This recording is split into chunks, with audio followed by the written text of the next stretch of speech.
저는 오늘 봉독해 올린 이 디모데전서의 말씀을 가지고 나는 하나님을 위한 존재요, 삶을 살고 있는가라고 하는 상당히 본질적인 질문을 제목으로 삼았습니다. 그리스도인이라고 한다면 반드시 물어야 하고 또 매일처럼 질문해야 하는, 그리스도인으로서의 나를 정직하게 돌아보게 하는, 그리스도인으로서 우리가 서 있어야 할 분명한 자리를 확인하게 하는 그런 질문인데요.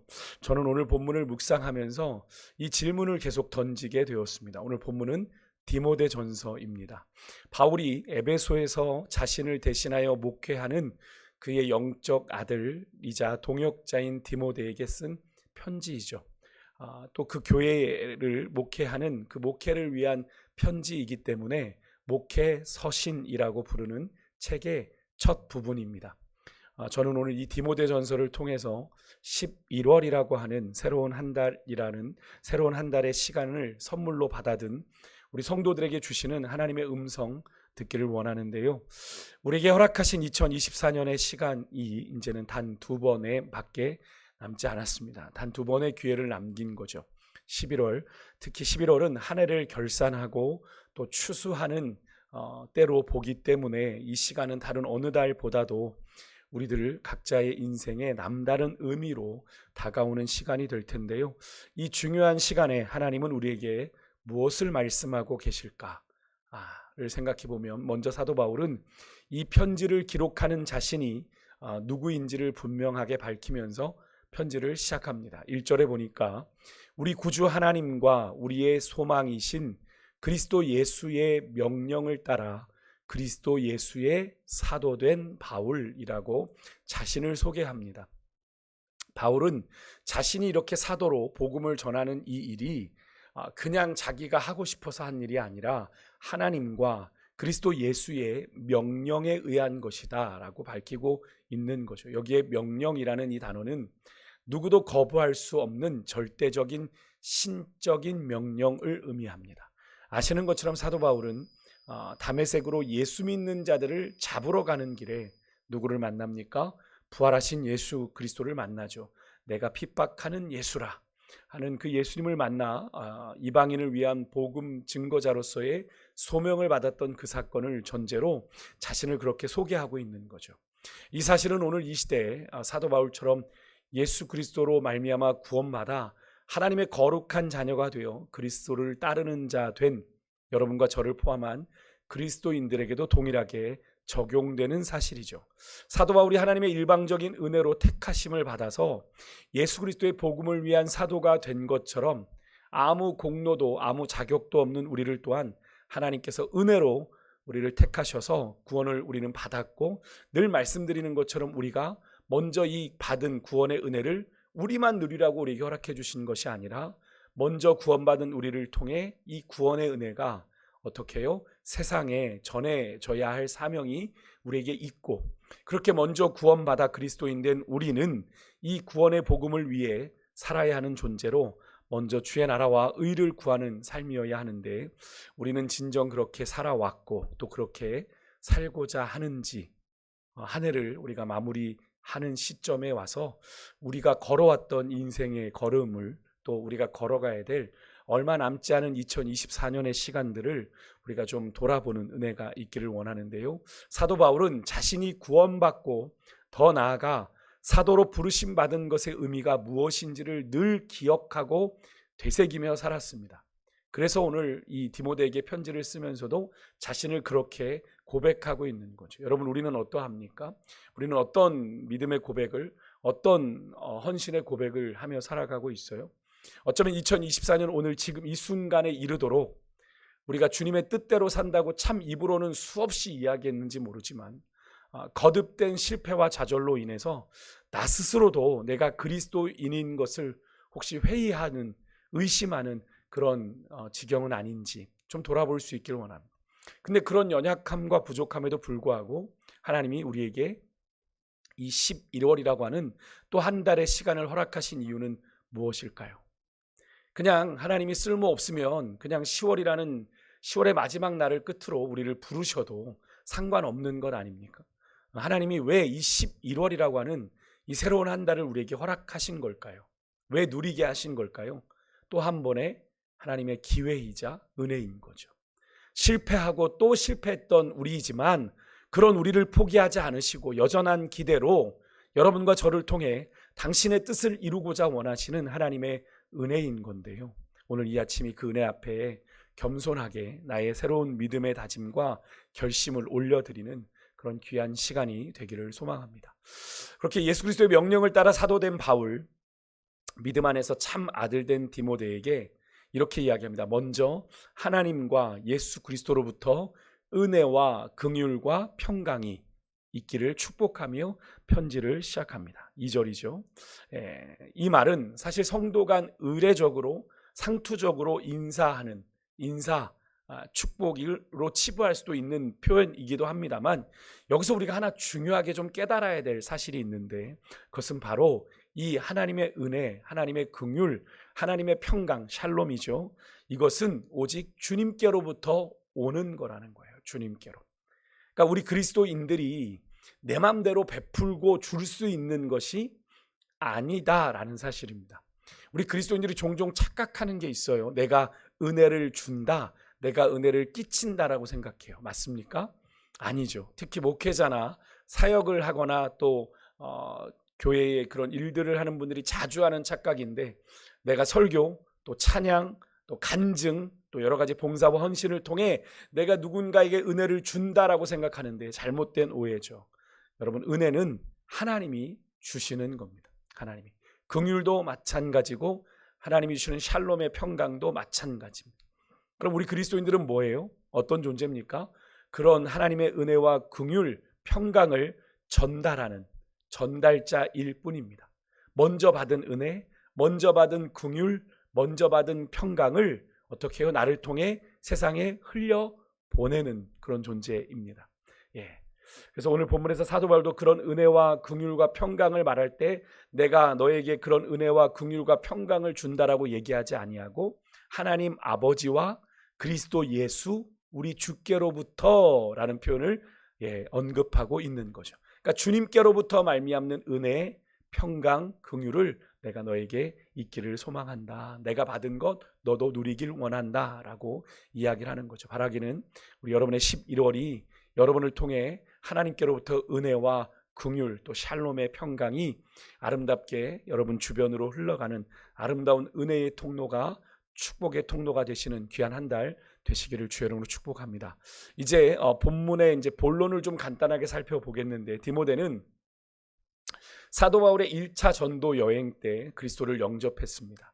그리고 2차 전도 여행 때부터는 바울의 동역자가 되어서 바울의 전도 여행에 함께 했고요. 바울이 로마에 2번 갇히게 되는데 감옥에 구금되게 되는데 1차 때는 가택연금이었습니다. 그래서 그 가택연금 되어 있을 때 바울을 곁에서 지켰던 돌보았던 사람이 디모데인데요. 그런 이 디모데를 사도 바울이 후에 자신이 복음을 전했던 지역을 다시 이렇게 순회하고 돌아보던 중에 이 디모데를 에베소 교회로 파송하게 됩니다. 에베소 교회의 감독으로 담임 목회자로 보내게 돼요. 사실 디모데는 바울과 함께 사역하길 원했지만 바울은 믿음으로 낳은 이 아들 디모데를 에베소에 머물게 했는데, 이유가 뭐냐면 오늘 본문에 나오지만 에베소 교회에 사도 바울이 전했던 예수 그리스도의 복음과는 다른 교훈을 가르치는, 다른 교훈을 가르치는, 잘못된 가르침을 가르치는 전하는 자들이 있었기 때문입니다. 이로 인해서 디모데가 에베소에 머물며 홀로 고독한 영적인 싸움을 해야 했던 것인데요. 여러분, 이런 디모데의 모습을 보면서 그런 생각을 해봤습니다. 오늘도 디모데가 그렇게 에베소 교회를 지키기 위해서 그런 선택을 했던 것처럼 우리도 때로는 진리를 지키고 또 교회를 지키기 위해선 때로는 우리가 원하지 않는 곳에 가야 할 때도 있고요. 우리의 마음에 내키지 않는 일들을 내가 해야 할 때가 있다라는 사실입니다. 더 큰 일을 위해서 때로는 내 사소한 욕심, 내 마음을 내려놓아야 할 때도 있다라고 하는 사실이에요. 디모데는 바울과 함께하는 걸 좋아했습니다. 그런데 사실 이 에베소 교회로 가는 것 디모데가 그렇게 원했던 일이 아닐 것 같습니다. 하지만 바울이 디모데에게 부탁했겠죠. 주의 몸된 교회를 위해 네가 가야 돼. 디모데는 마음이 그렇게 내키지 않았을 겁니다. 그럼에도 불구하고 그 길을 갔던 거죠. 여러분, 이번 11월 2024년의 한 해를 결산하는 이때에 여러분, 우리의 믿음의 우선순위가 좀 바르게 세워지는 은혜가 있기를 소망합니다. 내 뜻이 먼저가 아니라 하나님의 뜻이 먼저가 되는 거죠.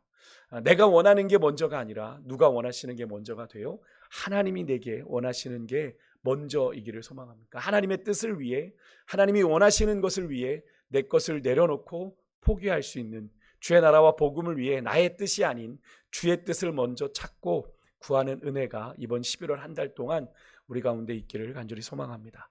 그렇게 디모데가 섬긴 에베소 교회에는요, 많은 이단에 의한 거짓 교리들이 이 교회를 흔들고 있었습니다. 대표적인 게 뭐냐면 당시에 이제 유행했던 사상인데, 헬라 철학의 이원론, 영과 육이 나누어져 있는 이원론의 영향을 받은 영지주의라고 하는 이단입니다.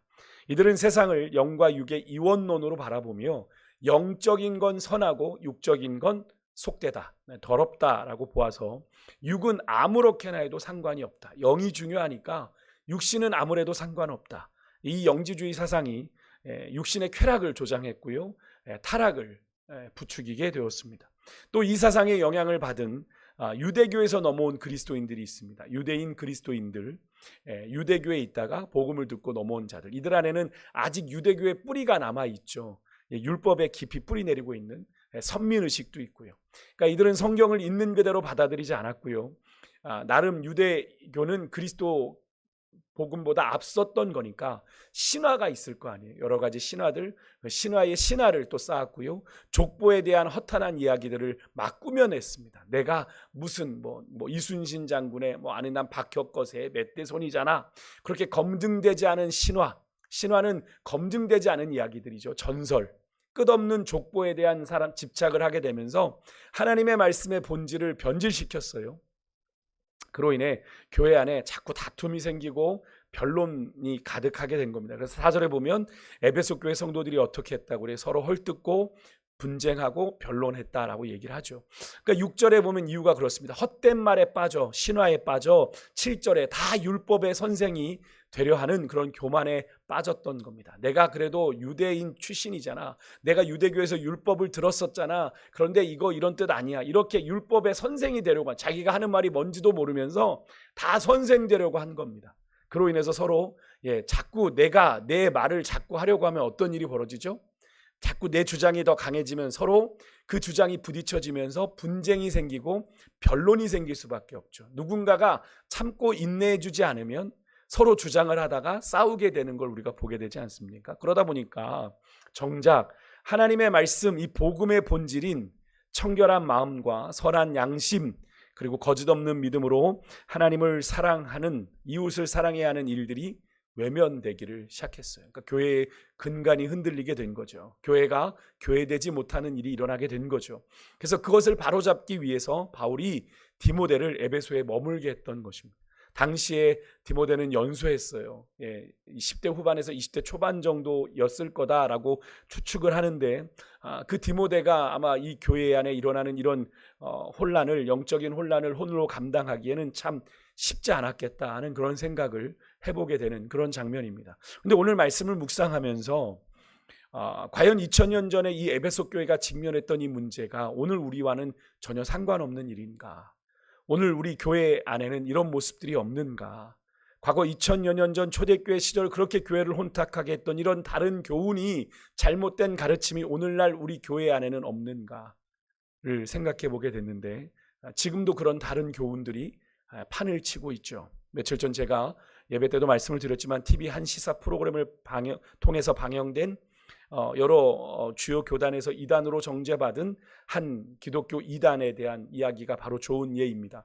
그들은 구원파, 한번 구원받으면 모든 죄가 용서받기에 그 이후에는 어떻게 살아도 괜찮다, 죄 지어도 괜찮다, 하나님이 다 용서해 줬으니까 라고 하는 잘못된 구원 교리를 주장하며 자신들의 죄, 특히나 그 교단 안에서 일어나는, 그 교회 안에서 일어나는 성비위, 또 재정 비리에 대해서 이미 다 하나님이 용서해 주셨으니까 상관하면 안 된다, 그거 가지고 시비 걸면 안 된다라는 주장을 설교로 하면서 교인들을 가스라이팅하고 또 교인들을 못 보게 하고 교인들을 오도하는 그런 장면이 일반 매스컴 방송을 통해서 방영이 되었는데요. 오늘 이 시대에 기독교 안에 있는 기독교를 빙자한 교회라는 이름을 빙자한 다른 교훈이죠. 대표적인 다른 교훈이죠. 그런데 그것뿐일까요? 그런 건 사실 겉으로 드러난 모습일 뿐 사실 요즘 교회 안에는 우리 성도들 안에도 교인이라고 하는 이 교회 안에도 육신의 나약함을 핑계로 나는 연약하니까 온전한 구원의 진리를 따르지 않는 교인들 많이 있습니다. 연약, 안락함, 하나님을 위한 십자가의 길을 걸어가기보단 나의 안락함, 나탐의 신앙을 대놓고는 아니에요. 은연중에 추구합니다. 나와는 상관없어. 너희들이나 가. 나는 기도의 자리에 안 나가. 나는 그냥 주일 예배만 드려. 편안해. 안락함과 나태함에 빠지는 겁니다. 하나님을 섬기는 신앙이 아니라 여전히 누구를 섬겨요? 자기를 섬기는 신앙을 따라갑니다. 분명히 예수님을 따라가는 길은 나를 부인하고 내 십자가를 지는 것, 내가 죽어야 주님을 온전히 따라갈 수 있는데 우리의 기독교 신앙은 하나님을 섬기는 신앙인데 여전히 교회 안에 앉아있으면서 누구를 섬겨요? 나를 섬겨요. 내가 중심이 되는 거예요. 내가 좋으면 하는 거고 내가 싫으면 안 하는 거예요. 하나님이 원하든 원하지 않든 상관없는 겁니다. 그런 신앙이 교회 안에 있어요. 육신의 타락에 점점 무감각해지고 그런 자신을 교묘히 하게 합리화하면서 형식적인 신앙, 교회 왔다 갔다 하는, 교회에서 좀 봉사하는, 그래서 그것으로 자신의 신앙을 검증시키는, 증명하는, 내가 이렇게 주일날 와서 이렇게 하는 것도 대단한 거야 스스로를 합리화하며 그런 신앙을 하는 거죠. 바쁘고 분주하다는 핑계로 바른 교훈인 복음을 따라 사는 삶 잘 살지 않으면서도 자신의 만족과 유익을 위한 일에서는 어떻게든 시간을 만들어서 그것을 누리려고 합니다. 이런 일에 여러분 우리는 예외일까요? 우리는 아니라고 이야기할 수 있을까요? 아닐 겁니다. 2000여 년이라고 하는 제법 긴 시간이 지났는데도 여전히 교회 안에는 이런 다른 교훈들이 우리의 영혼을 잠식해 들어가고 있어요. 이런 거짓 교훈, 우리의 신앙을 무너뜨릴 뿐만이 아니라 결국은 그리스도의 몸된 공동체, 교회 공동체를 무너뜨리는 일이 되는 거죠. 그러기 때문에 여러분 우리가 바른 교회를 세워가기 위해서는 예수 그리스도의 말씀, 즉 바른 교훈에 집중하고 거짓 교훈을 단호하게 버릴 수 있어야 됩니다.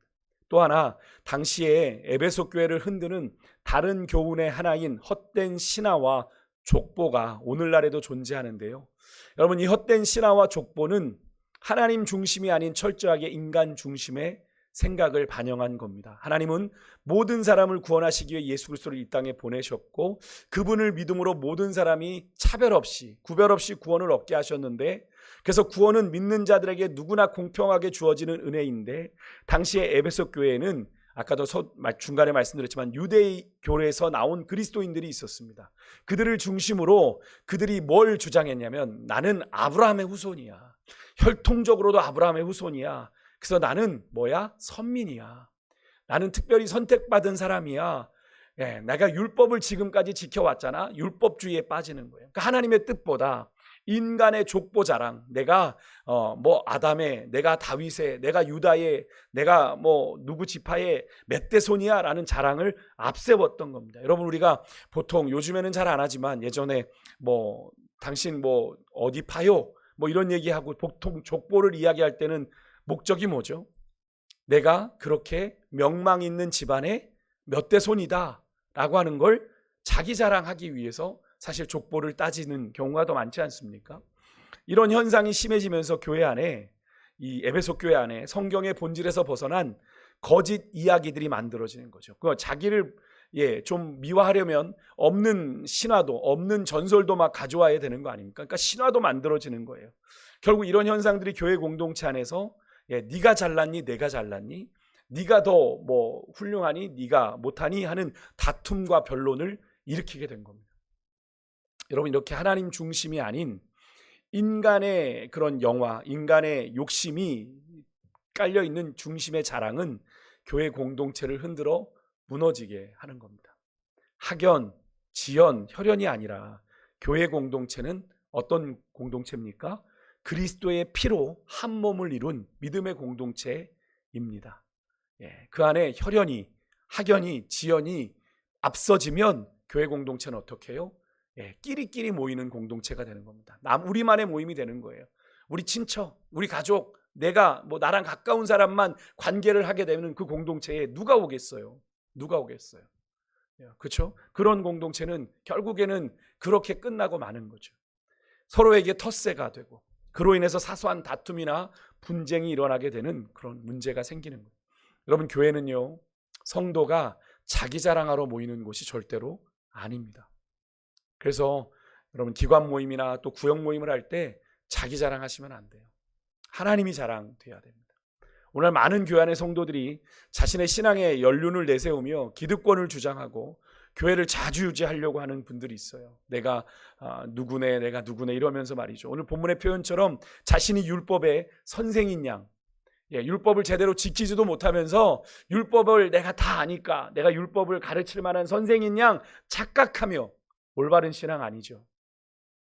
올바른 신앙 아니죠. 여러분, 교회를 오랫동안 다닌 것 여러분 힘이 아닙니다.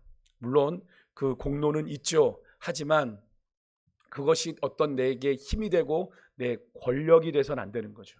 교회의 역사가 교회의 자랑이 아닙니다.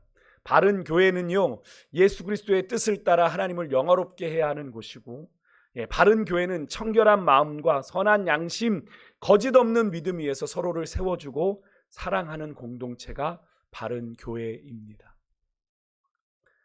바른 교회를 세워가기 위해선 그래서 우리가 인간의 자랑, 교만을 버리고 오직 예수 그리스도의 복음만을, 하나님만을 우리가 자랑해야 하는 겁니다.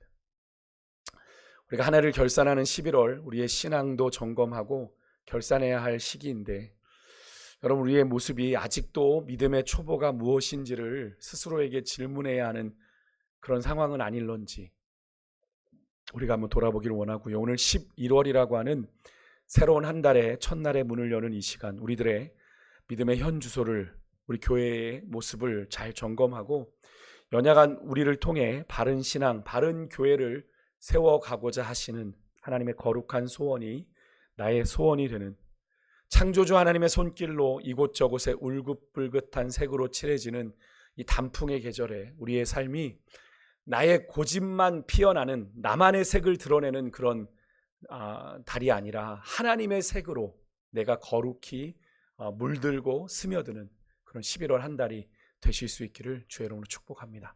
우리 기도하고 우리 기도의 자리로